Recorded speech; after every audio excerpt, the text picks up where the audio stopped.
Theodore Roosevelt came here to kill a buffalo, but he fell in love with the country. And he won the grudging respect of his neighbors, but eventually they came to like this guy and be rather attached to this strange character from the East. Roosevelt would have been dead like that in a duel. He loved the outdoors, he loved the environment, he loved hunting. All these things were available for him here. When you do a biography of Roosevelt, his Badlands chapters, I think it's the coming of age one. It's the turning of a page.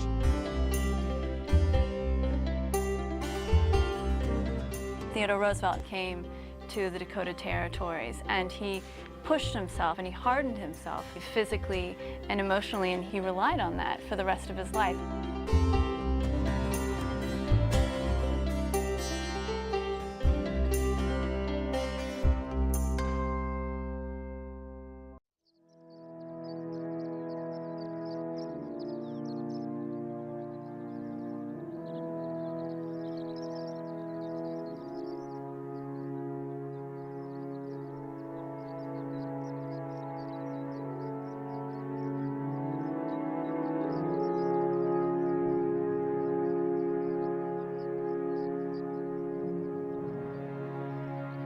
The Badlands of North Dakota.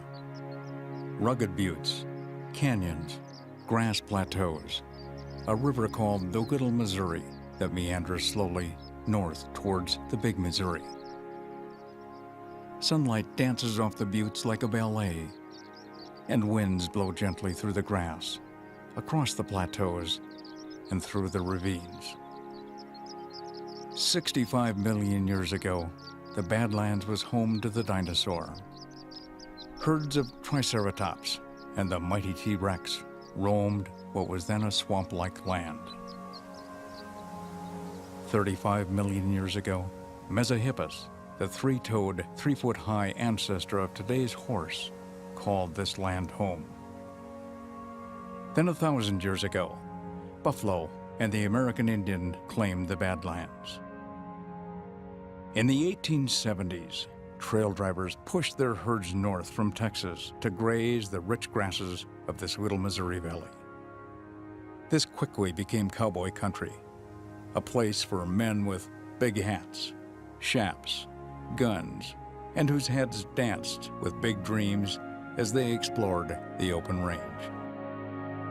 This is a place of rugged beauty in the spring and summer, but treacherous in the winter, when blowing snow and bitter winds make it dangerous for the people and animals who live here.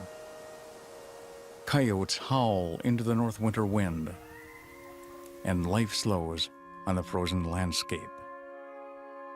The winds eventually calm, days become longer, Alberta clippers stay in Canada. The snow melts, and the waters run into the Little Missouri. The prairie flowers push through the gumbo, and the grass again turns green.